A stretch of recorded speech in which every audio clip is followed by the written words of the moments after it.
क्षण कर्म चेतन बंधकारु, कर्म के अवसान का कह कर स्वरूप यथार्थ जग का, जो किया उपकार है उसके लिए जिन वाणी माँ को वंदना शत बार है, वंदना शत बार है, वंदना शत बार है।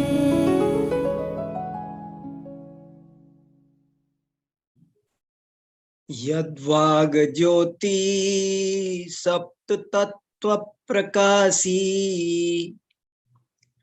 यद्देह ज्योति सप्त जन्मावभासी, यज्ञान ज्योति सप्त भंगात्म भासी, ज्योति रूपः सोस्तु में मोहनासी। हम सब आचार्य समंत भद्र द्वारा रचित आप्त परीक्षा का स्वाध्याय कर रहे हैं और उसमें स्यादवाद का, सप्तभंगवाद का विशेष वर्णन है। इसलिए मैं आपको जो स्यादवाद से संबंधित नए नए मंगलाचरण सुना रहा हूं, उसी क्रम में आज मैंने ये एक नया मंगलाचरण आपको सुनाया है। ये मंगलाचरण एक सर्वोपयोगी श्लोक संग्रह, बहुत अच्छा ग्रंथ, आज से 40 साल पहले श्री महावीर जी से प्रकाशित हुआ है, जिसका हिंदी अनुवाद डॉक्टर पन्नालाल जी ने किया है और आचार्य अजित सागर महाराज ने किया है। और ये मूल ग्रंथों के श्लोक हैं, ये श्लोक नए नहीं लिखे गए हैं, जैसा कि इस ग्रंथ के नाम से ही पता चलता है, सर्वोपयोगी श्लोक संग्रह। स्वाध्याय करने वालों के लिए ये बहुत अच्छे, ये ग्रंथ भी बहुत अच्छा है।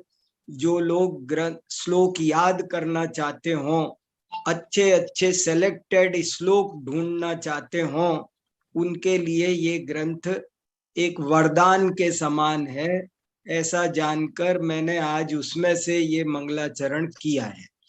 एक तो आपको ग्रंथ का भी परिचय हो गया और एक ये मंगलाचरण, देखो कितना अच्छा मंगलाचरण है। आपको उसका थोड़ा सा अर्थ बताता हूं 1 मिनट में, कि मैं उनको नमस्कार करता हूं आज जिनकी वाग ज्योति सप्त तत्व प्रकाशी, जिनकी वचन रूपी ज्योति 7 तत्वों का प्रकाशन करती है। यद्देह ज्योति सप्त जन्मावभासी, जिनकी देह रूपी ज्योति 7 जन्मों का प्रकाशन करती है। यज्ञान ज्योति सप्त भंगात्म भासी, और जिनकी ज्ञान ज्योति सप्त भंगात्मक पदार्थों को जानने वाली है। उन परम ज्योति रूप जिनेंद्र भगवान को, सर्वज्ञ भगवान को मैं भक्ति पूर्वक प्रणाम करता हूँ। वे मेरे मोह का नाश करे। मोह का नाश करने के लिए सप्त तत्व का ज्ञान होना, सप्त भंगात्मक वस्तु का ज्ञान होना आवश्यक है। तो ये बहुत अच्छा श्लोक है और कितना सुंदर अलंकार है। 7 का कितना अच्छा मेल बिठाया है। जिनकी वचन ज्योति, जिनकी वचन ज्योति से 7 तत्वों का प्रकाशन होता है। जिनकी देह ज्योति, देह ज्योति माने शरीर की ज्योति, भामंडल की ज्योति से 7 जन्मों का प्रकाशन होता है। और जिनकी ज्ञान ज्योति से सप्त भंगात्मक पदार्थ प्रकाशित होते हैं, ऐसे ज्योति रूप जिनेंद्र को मोह का नाश करने के लिए मैं प्रणाम करता हूं। ज्योति ये एक बहुत महत्वपूर्ण शब्द है और सभी शास्त्रों में, बहुत शास्त्रों में आया है। जैन दर्शन व्यक्तिवादी नहीं है, गुणवादी है। तो जैसे हम अरिहंत सिद्ध आदि को नमस्कार करते हैं, ऐसे अनेक ग्रंथों में आपको निर्विवाद मंगलाचरण, सार्वजनिक मंगलाचरण मिलता है। और वो ज्योति, जैसे आचार्य अमृत चंद्र ने पुरुषार्थ सिद्धिउपाय में किया, तज्जयति परं ज्योति ही समम समस्तैर अनंत पर। तो ये ज्योति को समझना बहुत जरूरी है। आत्मा ज्योति स्वरूप है। ज्योति आत्मा का पर्यायवाची है और केवल ज्ञान ज्योति परमात्मा का पर्यायवाची है। तो कितनी बढ़िया बात कही कि जिनके वचन में सात तत्व प्रकाशित होते हैं, जिनके भामंडल में 7 जन्म आप जानते ही हैं, 3 पिछले, 3 आगे के और 1 वर्तमान का, 7 उनके भामंडल में झलकते हैं। और जिनकी ज्ञान ज्योति में सप्त भंगात्मक पदार्थों का अवभाषण होता है, ऐसे जिनेन्द्र को मोहनाश के, और ये मोहनाश शब्द भी इंपॉर्टेंट है। जब तक स्यादवाद को नहीं समझा जाएगा, मुझे तो ये बात बहुत इंपॉर्टेंट लग रही है कि जब तक स्यादवाद को नहीं समझा जाएगा, नहीं स्वीकार किया जाएगा, तब तक मोह का नाश होना असंभव है, हो ही नहीं सकता। बहुत आश्चर्य की बात है। देखो, इस दुनिया में अनेक लोग संसार शरीर भोगों से विरक्त होकर के सत्य के साक्षात्कार करने के लिए उद्यत होते हैं। बहुत भाग्यशाली कितने ही जीव दर्शन के क्षेत्र में आते हैं, निष्पक्ष होकर के तत्व को समझने की कोशिश करते हैं, बहुत उत्कृष्ट दार्शनिक बनते हैं, लेकिन बनने के बाद भी एकांतवाद में उलझ जाते हैं। ये बड़ा खेद का विषय है। बहुत ही, संसार में सबसे ज्यादा खेद का विषय कोई है, मुझे जिस बात से बहुत अधिक कष्ट होता है वो उससे होता है कि अनेक लोग संसार शरीर भोगों से विरक्त होकर के दर्शन के क्षेत्र में आते हैं, सत्य के साक्षात्कार की विशुद्ध भावना पैदा करते हैं, लेकिन फिर उनको स्यादवाद का अमृत नहीं मिलता है और वो एकांतवाद में उलझकर मिथ्या दृष्टि ही रह जाते हैं। ये संसार का सबसे बड़ा आश्चर्य है, दुखद पहलू है। हम और आप बहुत भाग्यशाली हैं। ये आचार्य समंत भद्र आदि की महान देन है कि उन्होंने हमको ये स्यादवाद का अमृत पिलाया। ऐसे ही थोड़ी कह दिया आचार्यों ने कि जैसे 84 लाख योनियों में मनुष्य योनि मिलना दुर्लभ है, ऐसे ही प्राणियों को समंत भद्र के वचन सुनने मिलना दुर्लभ है। हम और आपको आचार्य समंत भद्र के वचन सुनने मिल रहे हैं। आप हमारे भाग्य की कल्पना नहीं कर सकते।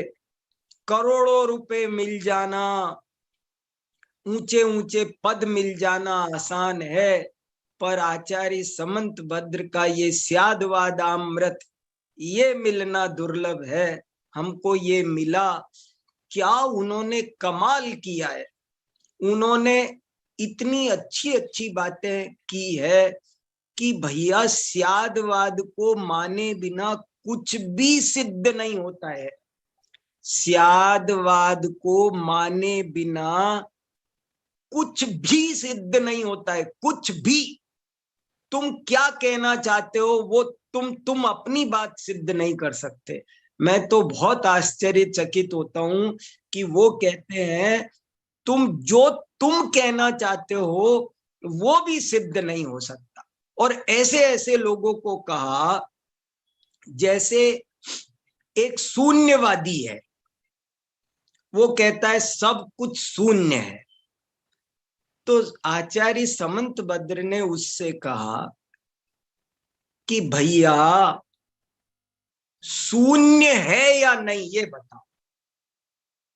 उसने कहा सब कुछ शून्य है, जीरो, कुछ है नहीं लोक में, तत्व तत्व ही नहीं है, ऐसा शून्यवादी होता है एक।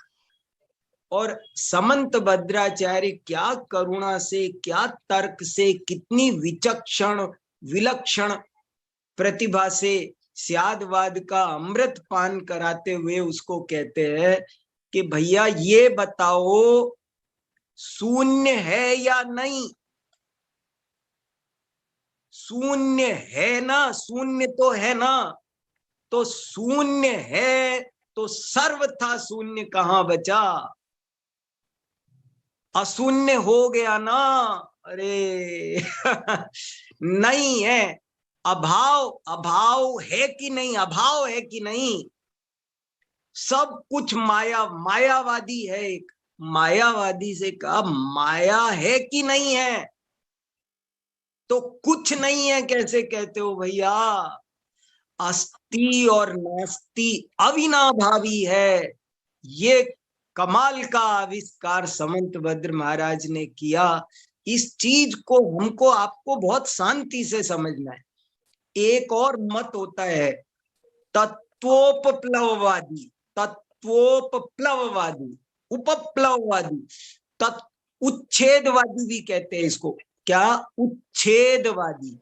ये सब का ये कहता है कि जगत में, इस विश्व में कोई तत्व है ही नहीं, सर्व तत्व का उच्छेद करना ही इसका एकमात्र काम है। तो वो उच्छेद करता है, उपप्लव करता है। उपप्लव माने डिलीट, लोप। वो कहता है कुछ नहीं है। तो समंत भद्र महाराज उससे पूछते हैं कि भैया तुमने जिन प्रमाणों से, जिन हेतुओं से, जिन तर्कों से तत्व का उच्छेद सिद्ध किया, वे तर्क प्रमाण हैं कि नहीं? क्या शिरीष जी बोले, तुम तत्व का उच्छेद करना चाहते हो, तुमने सिद्ध किया कि तत्वोपप्लव। तो तत्व का उपप्लव तुमने जिन तर्कों से, जिन हेतुओं से, जिन प्रमाणों से सिद्ध किया, वो तर्क हैं या नहीं, वे प्रमाण हैं या नहीं। तो सर्वथा तत्व नहीं है इस लोक में, ये कैसे सिद्ध कर सकते हो? इन चीजों को शांति से समझो, आगे पीछे गहराई से विचार करो तो पता चलेगा बात क्या है। स्यादवाद के बिना जो आप कहना चाहते हो वो भी नहीं सिद्ध कर सकते हो, वो भी नहीं सिद्ध कर सकते हो। यही एक कमाल की बात है। इसलिए इसको हमें बहुत अच्छे से समझना है, तभी हमको आनंद आएगा, तभी हमको बहुत सारी, देखो, चीजों को बहुत अच्छे से सत्य का दर्शन करना है तो हमें ठीक से जानना पड़ेगा। हुआ हुआ मत करो, मानो मानो जबरदस्ती मानो, पहले जानो। मैं तो ऐसे कहता रहता हूं, मानो नहीं, जानो। मानने का काम अपने आप होगा, तुम जबरदस्ती थोपो मत श्रद्धा पर। मानो नहीं, जानो। जानने के बाद सब काम होगा। बहुत गहराई से समझो, सारा पुरुषार्थ ज्ञान में होना है। आत्म शुद्धि का पूरा पुरुषार्थ ज्ञान में होना है। ज्ञान में ही जो दृढ़ता आती है, ज्ञान तो सम्यक ज्ञान है ही, देखा जाए तो सम्यक दर्शन और सम्यक चारित्र भी ज्ञान के ही परिणमन है। ज्ञान में जो दृढ़ता आती है उसका नाम सम्यक दर्शन है। ज्ञान ही जो जीवन में परिणत होता है तो उसका नाम सम्यक चारित्र है। देखा जाए तो एकमात्र ज्ञान शुद्धि ही आत्म शुद्धि है। ये बात हमको आपको अच्छी तरह समझनी पड़ेगी, तब जाके हम सही से ज्ञान आराधना कर पाएंगे। तो बहुत अच्छी बातें ये हम पढ़ रहे हैं इसमें, और हमारे 2 परिच्छेद पूरे हो चुके। अब तीसरा परिच्छेद प्रारंभ होता है। पहले परिच्छेद में भाव एकांत और अभाव एकांत इसका खंडन किया। दूसरे में जो पेयर लिया, पेयर लेते हैं, हर परिच्छेद का एक जोड़ा है। पहले परिच्छेद का आप 10 के 10 नोट बना सकते हैं। पहले परिच्छेद में क्या था? भावैकांत और अभावैकांत की समीक्षा। दूसरे परिच्छेद में क्या था? दूसरे परिच्छेद में था द्वैत एकांत और अद्वैत एकांत की समीक्षा। और अब क्या है? तीसरे परिच्छेद में नित्य एकांत और अनित्य एकांत की समीक्षा होगी। तीसरा परिच्छेद नित्य एकांत और अनित्य एकांत। अनित्य एकांत का दूसरा नाम है क्षणिक एकांत। अनित्य कहो या क्षणिक कहो, नित्य एकांत और क्षणिक एकांत। अब देखो क्या कहना चाहते हैं। अपन कारिका पढ़ते हैं, बहुत सुंदर कारिकाएं हैं, बड़े सुंदर गहरे गहरे भाव है, और सीधे हमको सत्य तक ले जाते हैं। ऐसी अच्छी इनमें बात है। मैं कारिका पढ़ता हूं अब आपके सामने। कारिका नंबर 37। नित्यत्वैकांत पक्षेपि विक्रिया नोपपद्यते प्रागेव कारका भाव क्व प्रमाणम क्व तत्फलम। समझो, शांति से समझो, अद्भुत भंडार भरा है इस कारिका में। ये एक ही कारिका कमाल की है, बहुत बड़ी बात कही है। देखो क्या कहा, नित्यत्व एकांत पक्षे भी, यदि सर्वथा नित्य तत्व होता है ऐसा माना जाए, नित्यत्व एकांत का पक्ष लेने पर भी, नित्यत्व एकांत को मानने पर भी, स्वीकार करने पर भी, यदि नित्यत्व एकांत का पक्ष लिया जाए कि तत्व सर्वथा नित्य है, यदि ऐसा स्वीकार किया जाए तो विक्रियानोपपद्यते, तो उसमें किसी भी प्रकार की विक्रिया माने विशेष क्रिया, न उपपद्यते, नहीं घटित होती है, नहीं सिद्ध होती है। यदि हम नित्यत्व एकांत को मानते हैं तो कोई तरह की क्रिया सिद्ध नहीं होती है। क्रिया कई तरह की होती है, मुख्य रूप से 2 प्रकार की क्रिया मानी गई है। एक क्रिया उत्पत्ति रूप है, दूसरी क्रिया ज्ञप्ति रूप है। और उत्पत्ति रूप क्रिया भी 2 तरह की है, एक परिणमन रूप क्रिया, एक परिस्पंदन रूप क्रिया। देखो ये क्रिया समझना बहुत जरूरी है, नहीं तो ये कारिका नहीं समझ में आएगी। बहुत लोग क्रिया नहीं जानते, क्या न्याय शास्त्र को गहराई से पढ़ेंगे। क्रिया जानने के लिए ये दोनों तीनों बातों को समझना जरूरी है। देखो क्या कह रहे हैं, यदि नित्यत्व एकांत का पक्ष लिया जाए तो कोई भी क्रिया सिद्ध नहीं होगी। और क्रिया मैंने अभी आपको क्या बताया, 3 प्रकार की क्रियाएं हैं। एक परिणमन रूप क्रिया, एक परिस्पंदन रूप क्रिया, और एक ज्ञप्ति रूप क्रिया। इन तीन को दो भी कह सकते हैं। ये भी बोल सकते हैं कि क्रिया दो प्रकार की है, एक उत्पत्ति रूप क्रिया, एक ज्ञप्ति रूप क्रिया। फिर उत्पत्ति रूप क्रिया दो तरह की है, एक परिणमन रूप क्रिया, एक ज्ञप्ति रूप क्रिया। देखो कैसे होती है, जैसे ये पेन है, तो ये पेन में जो निरंतर उत्पाद व्यय चल रहा है, परिणमन हो रहा है, इसका नाम है परिणमन रूप क्रिया। और ये एक स्थान से ये यहां रख दिया, अब इधर रख दिया, ये जो स्थान परिवर्तन हो रहा है, ये जो गमन आकाश के प्रदेश परिवर्तन हो रहा है, चल रहा है, इसका नाम है परिस्पंदन रूप क्रिया। और एक तीसरी होती है ज्ञप्ति रूप क्रिया, ये जानने में आ रहा है, जीव हो तो जानता भी है, जानना या जानने में आना, ये ज्ञप्ति रूप क्रिया। तीन प्रकार की क्रियाएं हैं। फिर से, एक परिणमन रूप क्रिया, एक परिस्पंदात्मक क्रिया और एक ज्ञप्ति रूप क्रिया। यदि हम नित्यत्व एकांत का पक्ष लेते हैं तो तीनों ही प्रकार की क्रियाएं सिद्ध नहीं होती हैं। प्रागेव कारका भाव, प्राक एव, पहले ही कारकों का तो उसमें अभाव है ही है।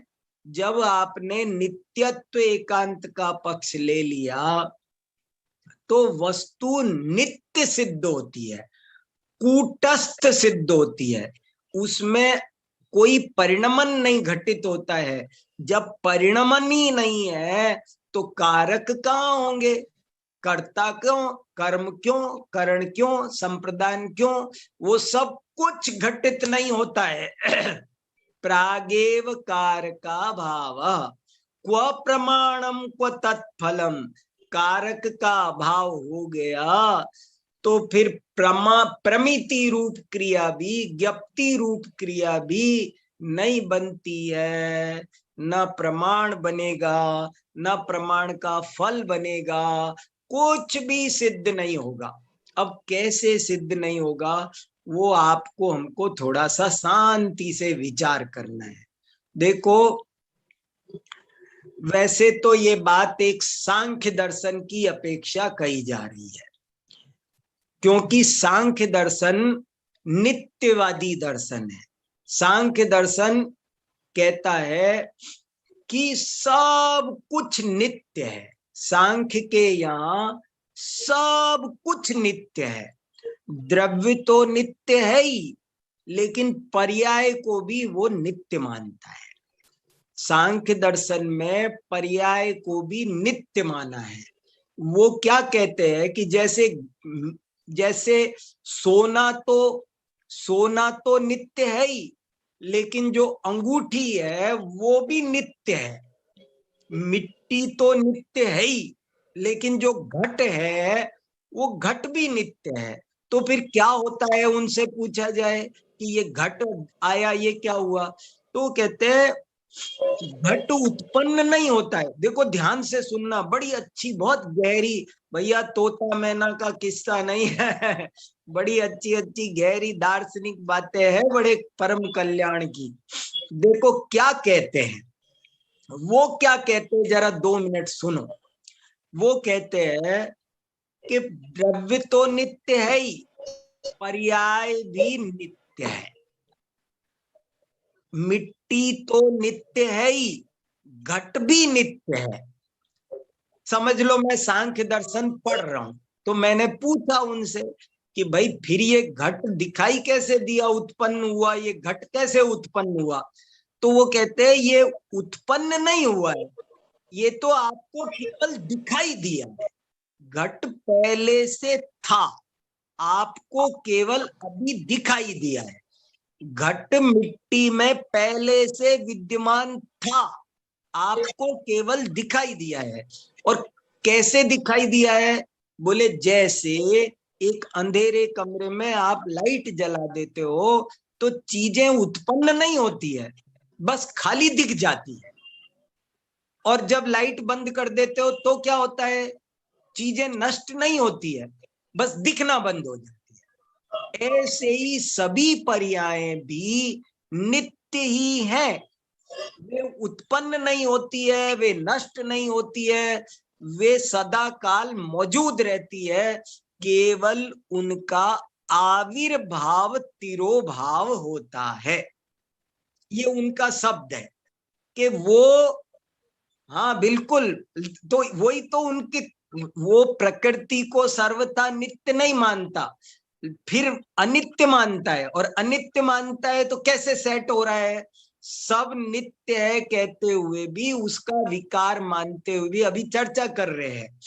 और अपने को तो सांख्य नहीं, कई बार बहुत से लोग ऐसा पूछते हैं कि ये कौन दर्शन मानता है?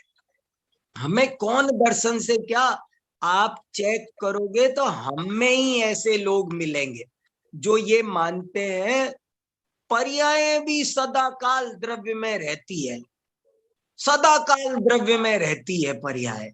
वो तो केवल हमको ज्ञान का ज्ञेय बनती है, उनका आविर्भाव तिरोभाव सब पर्याय। जैसे वो आइंस्टीन का एक सेंटेंस है ना कि घटनाएं घटती नहीं, बल्कि वे तो काल चक्र पर खाली देखी जाती है। तो ऐसे ही बहुत लोग, सांख्य दर्शन का कहना है कि कार्य उत्पन्न नहीं होता है, वह तो केवल देखा जाता है, उसका केवल आविर्भाव या तिरोभाव होता है। और कैसे, उसका ये दृष्टांत याद रखो कि जैसे अंधेरे कमरे में लाइट जलाओ तो पदार्थ उत्पन्न नहीं होते हैं, बस दिखते हैं, और लाइट बंद करो तो पदार्थ नष्ट नहीं होते हैं, खाली दिखना बंद होते हैं। ऐसे ही वो कहते हैं कि जितने भी प्रकृति के विकार हैं वे सब भी नित्य हैं, और नित्य होने से वे केवल आविर्भाव तिरोभाव उनका होता है, ये वो कहना चाहते हैं। और ऐसा हमारे अंदर खाने भी ऐसा बैठा रहता है, हमारे अंदर हमारे साधर्मी भाई बहुत सारे ऐसे हैं, नित्यवादी दिखाई देते हैं मुझे, कितने ही ऐसा ऐसा स्वरूप समझते हैं। पर्याय भी नित्य है, वो तो केवल दिखाई, वो केवल ज्ञान में ज्ञात होती है, वो एक अलग बात है, लेकिन उत्पत्ति रूप क्रिया तो है, उत्पाद व्यय तो होता है। इसलिए ये कारिका बहुत इंपॉर्टेंट है कि यदि हम नित्य एकांत को स्वीकार करेंगे तो कोई भी क्रिया सिद्ध नहीं होगी। अब इस पर सोचो, यदि कोई पदार्थ नित्य है, समझ लो ये पेन नित्य है, तो नित्य है तो कैसा होगा? कल्पना करो, नित्य होगा तो कैसा होगा? नित्य होगा तो ये कूटस्थ होगा, कूटस्थ, इसमें कोई परिणाम, ये कभी पुराना नहीं होगा, इसकी कोई आदि नहीं हो सकती, इसका कोई अंत नहीं हो सकता, ये अनादि अनंत अपरिणामी कूटस्थ सिद्ध होगा, ध्रुव त्रिकाली ध्रुव नित्य का। और इसमें न परिणमन रूप क्रिया होगी, न परिस्पंदात्मक क्रिया होगी, ये अपनी जगह। इस पेन को मैं, ये देखो अभी टेबल पर रख दिया, अब टेबल से मैंने उठा लिया, अब रख दिया। यदि ये पदार्थ सर्वथा नित्य होता तो इसे उठाया धरा भी नहीं जा सकता था, अरे इसे जाना भी नहीं जा सकता था, ये ज्ञान का ज्ञेय भी नहीं बन सकता था, इसमें ज्ञप्ति क्रिया भी नहीं हो सकती थी, इसमें उत्पत्ति क्रिया भी नहीं हो सकती थी। तो सर्वथा नित्य यदि माना जाए तो कोई भी पदार्थ में किसी भी प्रकार की क्रिया सिद्ध नहीं होती है। कितनी बढ़िया नित्य कारिका है। नित्यत्वेकांत पक्षेपि विक्रियानोपपद्यते प्रागेव कारका भाव क्व प्रमाणम क्व तत्फलम। के यदि नित्य, बहुत बढ़िया कारिका है, देखो ध्यान से, एकदम समझ में आनी चाहिए। और अगर जरा सा भी नहीं समझ में आ रहा है तो आप पूछना। नित्यत्व एकांत का पक्ष लिया जाए, स्वीकार किया जाए, तो भी उसमें विक्रिया, विशेष क्रिया न उपपद्यते, नहीं सिद्ध होती है, नहीं घटित होती है, नहीं बनती है। क्योंकि नित्य एकांत को मानते ही सबसे पहले पहले ही जब वो चीज नित्य है तो उसमें कोई नित्य वस्तु का कोई कर्ता नहीं होता, कोई कर्म नहीं होता, कोई करण नहीं होता, कोई संप्रदान नहीं होता, कोई अपादान नहीं होता, कोई अधिकरण नहीं होता, कोई कारक होता ही नहीं नित्य का। तो कारकों का अभाव हो जाएगा। क्व प्रमाणम क्व तत्फलम, और प्रमाण भी सिद्ध नहीं होगा। जानना भी एक क्रिया है। यदि सब कुछ नित्य है तो जानना, ज्ञान क्रिया का भी कर्ता कर्म करण संप्रदान वो चाहिए ना फिर। और नित्य एकांत में वो बनता नहीं है। और ज्ञान है, ये ज्ञान है, ये इस ज्ञान का फल है। अज्ञान निवृत्ति हुई, हानोपादान हुआ, कुछ हुआ, ये बात कहाँ बनती है? जब सब कुछ सदा सर्वदा त्रिकाल कूटस्थ ही है, नित्य ही है, तो कोई क्रिया नहीं बनती, कोई कारक नहीं बनते, कोई प्रमाण व्यवस्था नहीं बनती, कोई उसका फल नहीं बन, स्मृति प्रत्यभिज्ञान तर्क अनुमान कुछ सिद्ध नहीं होता।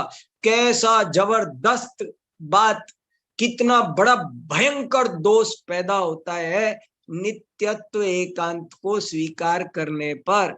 बहुत लोग दुनिया में नित्य एकांतवादी घूम रहे हैं। सांख्यों को छोड़ो, हमको आपको भी कई दफे ऐसा लगता है वो तो नित्य ही है, अनित्य तो कहा जाता है। हम दोनों पक्ष बहुत मजबूत है, समबल है। वस्तु नित्य है, अनित्य कही जाती है, ऐसी बात नहीं है। अनित्य है, नित्य कही जाती है, ऐसी बात नहीं है। नित्य भी है। और जितना सत्य ये बात है कि वो नित्य है, उतनी परम सत्य बात ये है कि वो अनित्य भी है। नहीं तो कुछ व्यवस्था नहीं बनेगी। नित्यत्वैकांत पक्षेपि विक्रिया नोपपद्यते, प्रागेव कारका भाव क्व प्रमाणम क्व तत्फलम। अगली कारिका पढ़ता हूं।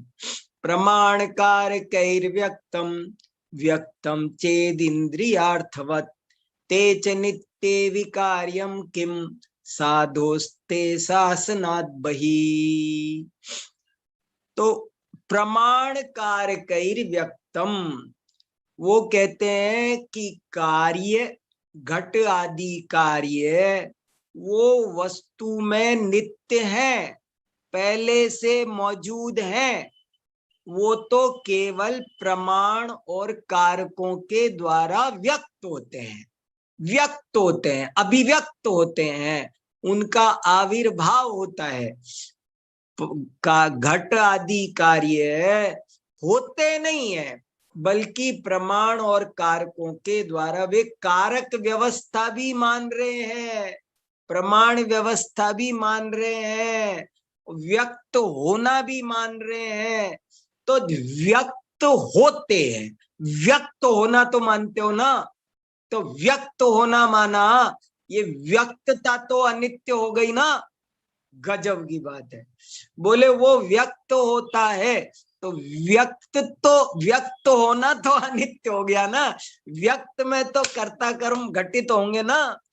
प्रमाण कारकैर्व्यक्तम व्यक्तम चेद इंद्रियार्थवत्, व्यक्तम चेत, ये जो तुम कार्य को द्रव्य अपेक्षा नित्य कह रहे हो और पर्याय अपेक्षा व्यक्त कहते हो, आविर्भूत कहते हो, तिरोभूत कहते हो, ये आविर्भूत तिरोभूत ये तो होता है कि नहीं?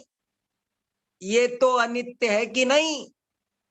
तो नित्य एकांत कहां बच गया? और प्रमाण कार्य कैर्व्यक्तम व्यक्तम चेत इंद्रियार्थवत। इंद्रियार्थवत, इंद्रियार्थवत माने जैसे इंद्रियां अर्थ को जानती हैं। आंखें चीजों को पैदा नहीं करती है। मान लो मैंने आंख बंद कर रखी है, तो मेरे सामने दीवार पर जो पेंटिंग है, आंख खोलते ही दिख गई। वो बनी नहीं है अभी, मैंने आंख खोला, वो पेंटिंग दिखी। तो पेंटिंग दिखी कि बनी? पेंटिंग जैसे बनती नहीं है, वो तो पहले से बनी बनाई वहां पर है, केवल आंख खोलते हैं तो दिखाई देती है। ऐसे ही कार्य वो केवल व्यक्त होता है, वो होता नहीं है। वो तो त्रिकाल मौजूद है, त्रिकाल है, नित्य है। प्रमाण कार्य कैर्व्यक्तम व्यक्तम चेद इंद्रियार्थवत ते च नित्ये विकार्यम किम। या ते माने क्या? ते शब्द प्रथमा विभक्ति द्विवचन है। तत्ते तानी, ते बहुवचन नहीं है। ये ते द्विवचन है। नित्य ये भी द्विवचन है। वे दोनों तो नित्य हैं। वे दोनों माने प्रमाण भी और कारक भी। प्रमाण भी और कारक भी, ये दोनों तो नित्य हैं। फिर इनमें विकार्य कैसे होगा? उनमें परिणमन कैसे होगा? विक्रिया कैसे होगी? हे साधो, हे भगवान, हे अरिहंत, हे सर्वज्ञ, हे तीर्थंकर, ते शासनाद बही। ऐसा जो लोग नित्य एकांत मानने वाले हैं, वे आपके शासन से बाहर हैं। साधोस्ते, ये ते बहुवचन है। पहले जो ते आया है वो द्विवचन है, और ये जो दोबारा ते आया है ये बहुवचन है। कि हे साधु, तुम्हारे शासन से वे बाह्य हैं। वे आपके शासन से बाह्य हैं। जिन शासन से, स्यादवाद शासन से बाह्य है, स्यादवादी नहीं है, वे अज्ञानी हैं। आपके शासन में सर्वथा नित्यवाद को कोई अवकाश बनता नहीं है। अगली कारिका, यदि सत्सर्वथा कार्यम पुंवन्नोत्पत्तुमर्हति परिणाम प्रकृलप्तिश्च नित्यत्वैकांतवादिनी। यदि सत् सर्वथा कार्यम, यदि कार्य सर्वथा सत हो। देखो कितनी बढ़िया। यदि सत सर्वथा कार्यम, देखो ये बात ही विरोधी है। यदि कोई कार्य सर्वथा सत है, अरे कार्य भी बोल रहे हो और सत भी बोल रहे हो सर्वथा। देखो कैसा विरोध आ रहा है। वो यदि कोई कार्य सर्वथा सत है, अरे कार्य है ना, तो कार्य है तो सर्वथा सत कैसे हो सकता है? सत है, सर्वथा सत है तो कार्य नहीं हो सकता। कार्य है तो सर्वथा सत नहीं हो सकता। ये क्या तमाशा बनाया तुमने कि कार्य सर्वथा। देखो कैसी कैसी बातें कही है। ऐसे बोलने से क्या होता है? वांग मात्र तो, कितना बढ़िया बात कही कि पहले पिछली कारिकाओं में एक जगह, वांग मात्र तो न किम। अरे कोरे बकवास करने से थोड़ी कोई चीज सिद्ध होती है। तुम्हारे कहने से कोई चीज सिद्ध होती है क्या?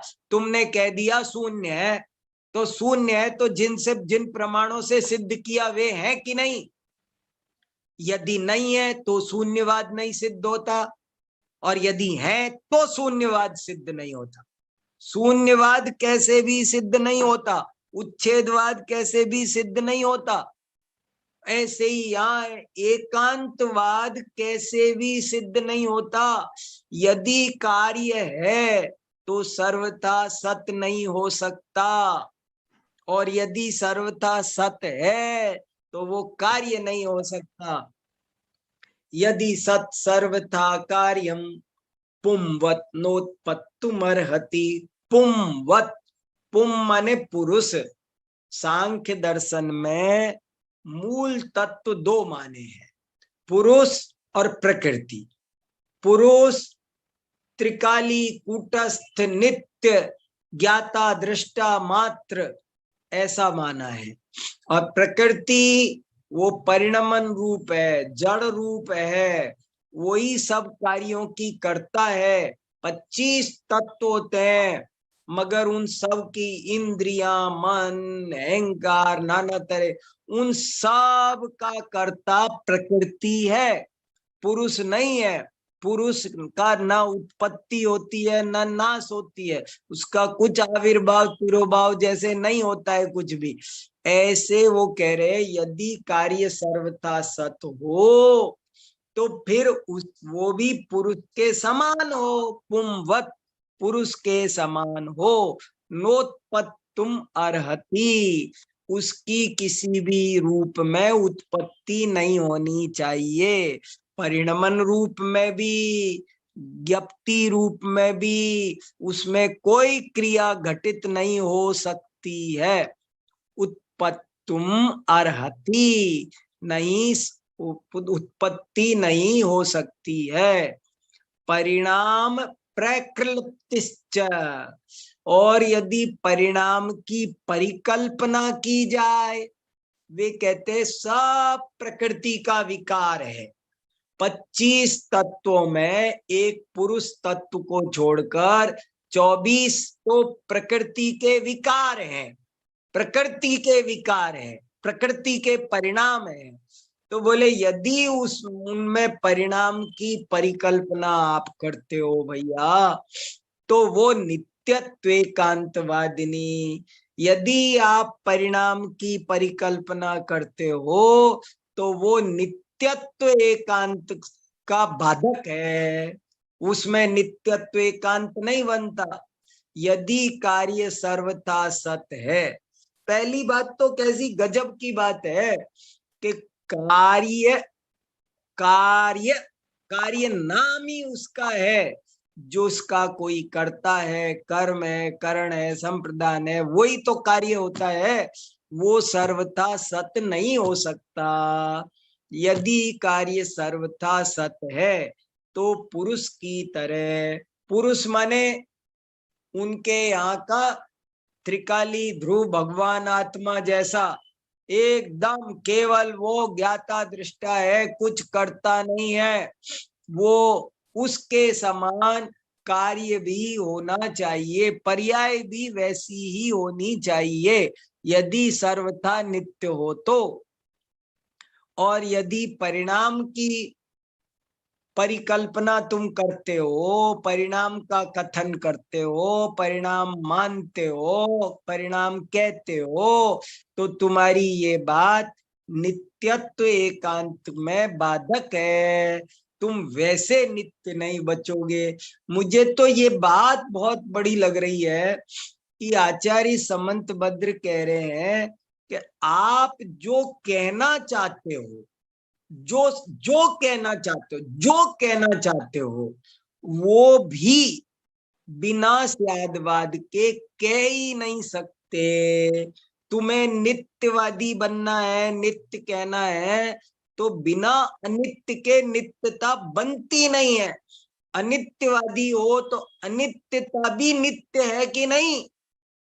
तो यह इस तरह से नित्य पक्ष भी अनित्य पक्ष भी बहुत सुंदर कारिकाएं, देखो कितनी बढ़िया बढ़िया, रिवीजन करो। नित्यत्व एकांत पक्षेपि विक्रिया नोपपद्यते, प्रागेव कारकाभाव क्व प्रमाणम क्व तत्फलम, प्रमाण कारकैर्व्यक्तम व्यक्तम चेदिंद्रियार्थवत। इंद्रियार्थवत, इंद्रिया और अर्थ माने पदार्थ, वत माने की तरह, जैसे इंद्रियां पदार्थ को जानती हैं, बनाती नहीं है, केवल व्यक्त करती है। उसी तरह प्रमाण और कारकों के द्वारा प्रकृति के विकार व्यक्त होते हैं, होते नहीं है, केवल वो तो व्यक्त होते हैं। और जबकि ये भैया नित्यत्व एकांत मानोगे तो प्रमाण भी नित्य सिद्ध होगा, कारक भी नित्य सिद्ध होंगे, इसलिए उनमें कोई विक्रिया नहीं बनेगी। इसलिए हे साधो, देखो तीर्थंकर भगवान को साधु कहा, हे मुनिराज, हे परम मुनि, परम योगी, हे साधो ते शासनाथ भई। वे ऐसा कहने वाले लोग आपके स्यादवाद शासन से बाह्य है, दूर है। वे सत्य शासन से, एक बहुत अच्छा ग्रंथ है सत्य शासन परीक्षा, विद्यानंदी आचार्य ने लिखा है, वे आपके शासन से बाहर हैं। यदि सत्सर्वथा कार्यम पुंवन्नोत्पत्तुमर्हति परिणाम प्रकृतिश्च। परिणाम माने परिणमन, विकार, प्रकृति परिणाम की बात, परिणाम का कथन, परिणाम की परिकल्पना, प्रकृति परिणाम की परिकल्पना, परिणाम की मान्यता, परिणाम का कथन, परिणाम वाली बात यदि हम करते हैं तो ये बात नित्यत्व एकांतवादिनी, ये बात नित्यत्व एकांत को बाधा पहुंचाती है, तो नित्य एकांत बचता नहीं है। किसी को कुछ कहना है? देखो संदेश जी। जी, अभी हमने 3 नित्यवाद का खंडन करने के लिए, नित्य एकांत का खंडन करने के लिए 3 कारिकाओं को हमने पढ़ा। इस संबंध में किसी को कोई बात रखनी हो तो आप हैंड रेज कर सकते हैं। कोई प्रश्न पूछना हो किसी को? देखो बहुत इंपॉर्टेंट बात है और इसको थोड़ा शांति से समझो। यदि हम, और ऐसे लोग हैं जो जिनमें है ना दूसरे पक्ष को कमजोर करने की भी आदत एकांतवाद है। दूसरा पक्ष भी वस्तु के स्वरूप में नित्यता भारी है और अनित्यता हल्की है, ऐसा सोचना एकांतवाद है। जितनी भारी नित्यता है उतनी ही भारी अनित्यता है, जितनी भारी अनित्यता है उतनी भारी नित्यता है। ये एक गहरी बात है बहुत। हाँ शिरीष जी बताओ। एक बात ये कह रहा था पंडित जी की, जो आज आपने एक बात बताई ना, मानो नहीं जानो। हाँ, तो उसे सुन के ऐसा लगा जैसे कई बार क्या होता है कि बिना जाने व्यक्ति को मानने को फोर्स या थोड़ा बल दिया जाता है कि मान लो बिना जाने, तो थोड़ा उसमें अंधविश्वास का या थोड़ा इस प्रकार का उसके अंदर पुट ऐसा आ जाता है, ऐसा लगता है। हाँ, और जब सही प्रकार से जान करके मानता है तो वो सम्यक मानना होता है। बड़ी अच्छी मैं बात है। 1 घंटा बोलना चाहता हूँ, कभी किसी दिन बोलूंगा। मैं मेरा उस व्याख्यान का हेडिंग रखूंगा मानो नहीं जानो। चक्कर क्या पड़ रहा है, मैं खूब सुन रहा हूँ, खूब देख रहा हूँ। तुमको 40 साल हो गए सुनते हुए, मानते तो हो नहीं हो। मानो, अरे मुझे अपने आप को आत्मा मानो, अपने ये करो वो, और जानना है नहीं जान। अरे पहले स्टडी करो। इसीलिए मैं बार बार ऐसा कह रहा हूं आजकल कि रीडिंग मत करो, स्टडी करो। स्टडी, रीडिंग अलग बात है, स्टडी करना शांति से निष्पक्ष होकर पूर्वापर विचार करके गहन चिंतन करना, उसका नाम है स्टडी। पहले चीज आप तो चीजों को सही सही समझो। मानने पर फोर्स हो रहा है, बहुत ज्यादा हो रहा है। हमें लग रहा है क्या करें, हम मानते नहीं है। मानेंगे कहां से, जब तक हस्ता मलकवत दिखाई नहीं देगा। सत्य तब तक माना नहीं जा सकता। ये एक गजब की बात है, बहुत महत्वपूर्ण बात है ये। और ये कैसी गजब की बात है कि तुम जो कहना चाहते हो वही बात सिद्ध नहीं हो रही है। आप कुछ भी कहो, कुछ भी जो कहना है कहो, लेकिन बिना स्यादवाद के कहाँ सिद्ध हो रहा है ये बात? बैठेगी नहीं, वही बात नहीं बैठेगी। तुम जो कहना चाह, तुम्हारी बात सिद्ध नहीं। मैं उदाहरण देता रहता हूं ना कि कोई कहे ये नाटक है, तो नाटक को नाटक होने के लिए उसमें जो पात्र हैं, मान लो राम है, सीता है, तो राम और सीता को राम और सीता होना भी चाहिए और नहीं भी होना चाहिए। यदि वो सर्वथा राम है तो वो नाटक नहीं है, यदि वो सर्वथा राम नहीं है तो भी नाटक नहीं है। एक पेंटिंग है, बहुत बढ़िया मोर बना हुआ है, वो मोर मोर है या नहीं? यदि वो सर्वथा मोर है तो वो पेंटिंग नहीं है, और यदि वो सर्वथा मोर नहीं है तो वो पेंटिंग नहीं है। पेंटिंग को पेंटिंग होने के लिए, चित्रकला को चित्रकला होने के लिए मोर होना भी चाहिए और नहीं भी होना चाहिए। अर्थ क्रिया नहीं बनती है, अर्थ क्रिया नहीं बनती है। यदि घड़ा एक वस्तु है, एक वस्तु तो टूटता क्यों है? और यदि वो अनेक वस्तु है सर्वथा, तो पानी जैसी चीज भर के कैसे ले आता है?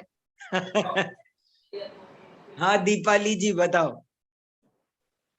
जय ये जितेंद्र आज गुरु जो जी। मैंने मंगलाचरण सुनाया वो दीपाली जी ने ही भेजा था, बहुत अच्छा मंगलाचरण लगा हमको। आज वो भी इन्होंने ही भेजा, आपको ग्रुप पर भेजेंगे सब लोग वो मंगलाचरण देखना, बहुत बढ़िया मंगलाचरण है। हाँ बताइए जैसे अभी आप दीपाली। घट के बारे में बता रहे थे, वैसे हमारे भी अगर हम अनादि से है, अनादि से है अनंत काल वैसे ही रहेंगे। अगर ये हाँ नित्यतावाद से है ना, ना हाँ बंधक बंधक आभा होगा ना मोक्ष मिलेगा। ये तो सब हाँ दिख रहा है, हम जन्म ले रहे, युवा, वृद्ध अवस्था, बालक, ये सब तो चेंज दिख रहा है, फिर वो मानते नहीं है, ये मतलब कैसा? और जानने का भी आपने बोला, ज्ञप्ति भी, तो वही वही देखना तो नहीं हो रहा है। मतलब ये सब, ये कैसे हाँ। वो मानते हैं, वो समझ में नहीं आ रहा है। मतलब वो तो दिखाई नहीं दे रहा है स्पष्ट। नहीं ऐसे मानते हैं, देखो एक तर्क है ना। जैसे जैसे देखो अभी मैं मान सकता हूं, मैं हमारे ये तो ब्रेन वॉश वाली बात है ना। एक दफे आप मुझे ये समझाओ जोड़ दे करके कि इस लोक में कुछ भी प्रकट नहीं होता है, केवल आविर्भाव तिरोभाव होता है। जैसा आइंस्टीन ने लिख दिया, आइंस्टीन जैसा व्यक्ति, उसने ये लिखा घटनाएं घटित नहीं होती हैं, वे तो केवल काल चक्र पर दिखाई देती है। वो कहता है टाइम साइकिल, टाइम साइकिल। वो कहते केवल केवल टाइम सर्कल, केवल समय घूम रहा है, समय का पहिया घूम रहा है। वो कहते हैं जैसे मान लो मेरी मृत्यु, वो कहेंगे होगी थोड़ी, वो तो पहले से निश्चित है, वो तो वैसी की वो केवल दिखाई देनी है कि बस उस दिन होनी है, वो दिखेगी। तो ऐसे करके जीव को आग्रह हो जाता है एक पक्ष का, जीव को एक पक्ष का आग्रह हो जाता है सुन सुन करके, एक तर्क से, एक ही तर्क सुनता है। देखो भैया, देखो देखो कितने अच्छे अच्छे उदाहरण देते हैं। अरे भाई ये बताओ, इस कमरे में अभी ये इतनी किताबें हैं, अगर मैं अभी लाइट बंद कर दूं तो दिखेंगी नहीं, तो क्या नष्ट हो गई? नष्ट नहीं हुई है, केवल दिखना बंद हुई है। और लाइट जला दूं तो किताबें कहीं से आई है? आई नहीं है, वो केवल दिखती हैं। ऐसे ही एक मत ऐसा है जो ये मानता है कि पर्याय अनादि अनंत सब वे भी नित्य हैं और वे अपने टाइम साइकिल पर केवल उनका आविर्भाव होता है, तिरोभाव होता है, वे केवल ज्ञान में व्यक्त होती है, वे केवल दिखाई देती है। जी, मतलब वो समय आने पर उतना जैसे उतना ही फोकस हो गया, उतना ही उतनी पर्याप्त फोकस हो गया, ऐसा उनका कहना है। हाँ, एक पक्ष को देखो, एक पक्ष तो है ना वो। जैन दर्शन में और अन्य दर्शन में, स्याद्वाद दर्शन में और अन्य दर्शन में यही अंतर है कि वो सत्यांशदर्शी है, ये सत्यदर्शी है। तो अंश तो है ना। आप देखो, आप एक महीना अपन सब बात छोड़ करके यही चर्चा करें कि कोई पर्याय प्रकट थोड़ी होती है। अपन खूब चर्चा, आपको भी लगेगा, मुझे भी लगेगा, और अपन आराम से नित्य एकांतवादी बन सकते हैं। ब्रेन हैमरिंग जैसा बोल रहे हैं। हाँ, वो बार बार ब्रेन हैमरिंग होती है, ब्रेन वॉश होता है, और जच गई है वो बात, जच गई है पढ़ते पढ़ते कि कुछ नहीं हो, कुछ होता थोड़ी है।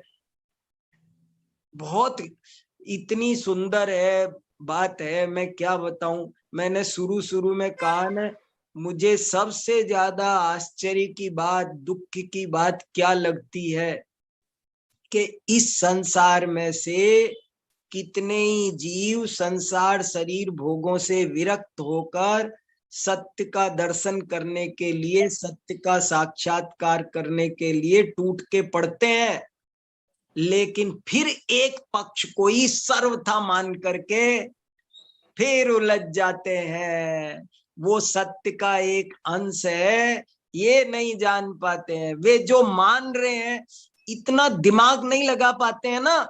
देखो ने, इतना सा तो लगाना है भाई। उसने कहा शून्य है। एक व्यक्ति कह रहा है, एक दार्शनिक कह रहा है कि जगत में सर्वम शून्यम। तो जैन आचार्य कह रहे हैं शून्य है या नहीं? शून्य तो है ना। तो सर्वम तो शून्य अशून्य के बिना नहीं, शून्य अशून्य का अविनाभावी है, शून्य अशून्य के बिना नहीं होता। शून्य तुमने जिन तर्कों से सिद्ध किया, वे तर्क हैं या नहीं, वे हेतु प्रमाण हैं या नहीं? तो सब शून्य कहां रहा? तब उसकी आंखें खुलती है, अरे ये मैंने क्या किया, ये मैंने क्या किया। एक पक्ष पकड़ के बैठ गया, ऐसा हो रहा है। चाचा, हाँ बोलो बेटा। उनके नित्य अनित्य में और हमारे उत्पाद व द्रव्य में क्या अंतर है? हम कथनचित नित्य में, यही तो फर्क है। वो सर्वथा मान रहे हैं, हम नित्य कथनचित मान रहे हैं।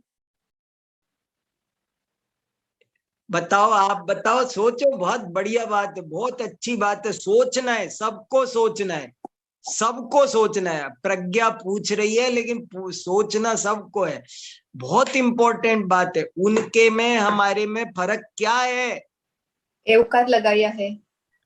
सर्व, हाँ, एवकार लगाया है और बिना अपेक्षा बताए। वो एक गजब की बात है। उनके में हमारे में ये अंतर है, बहुत गहरी बात है ये। नित्य और अनित्य सर्वांतवत तद्गुण मुख्य कल्पम। वस्तु में मुख्य गौण नहीं होते, केवल वाणी में मुख्य गौण होते हैं। वस्तु नित्यात्मक है, ये एक खास बात है। हाँ बताइए। हेलो। हाँ जी बोलिए। सर सुनील जैन बोल रहा हूँ। जय हाँ जिनेन्द्र सर। हाँ जय जिनेन्द्र, बोलिए सुनील जी। सर एक तकलीफ ये आ रही है, बात तो बिल्कुल सही है जैन दर्शन हाँ, की, हाँ लेकिन चक्कर ये है सर कि किसी कैसे भी करके आगे बढ़ते हैं तो वो तो एकांत ही होगा ना सर। ये तो अपने को मन समझाने वाली बात हो गई कि हमने सर्वथा लगा दिया। हाँ मतलब कहने का ये है कि अपन समझे कि चलो आत्मा है, हाँ ठीक है।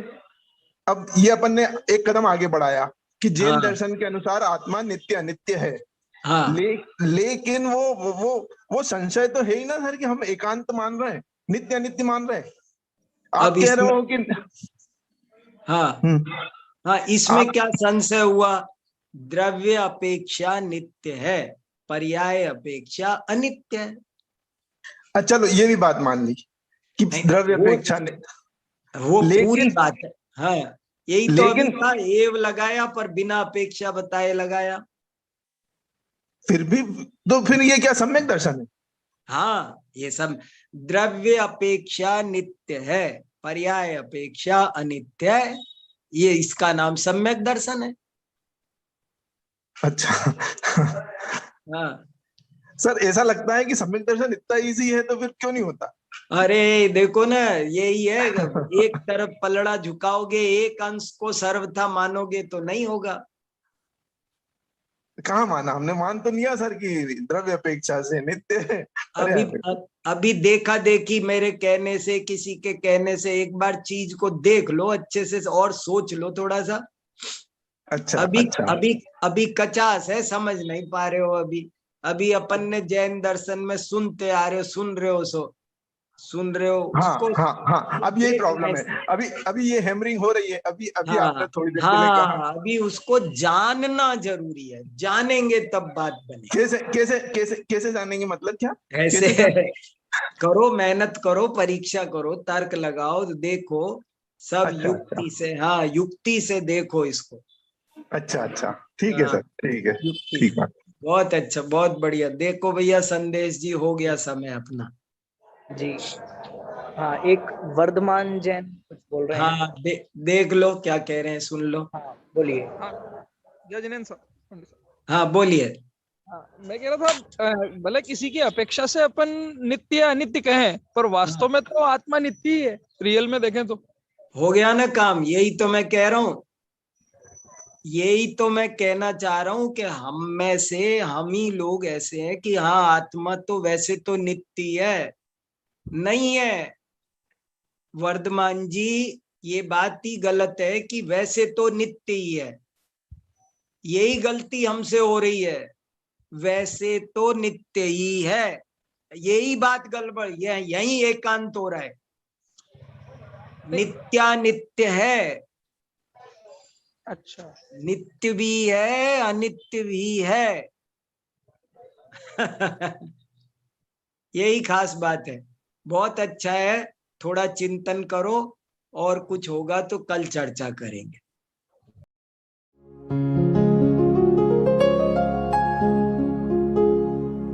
निज निधि निज में बताए, यह अनंत उपकार है उसके लिए जिन वाणी माँ को वंदना शत बार है, वंदना शत बार है, वंदना शत बार है।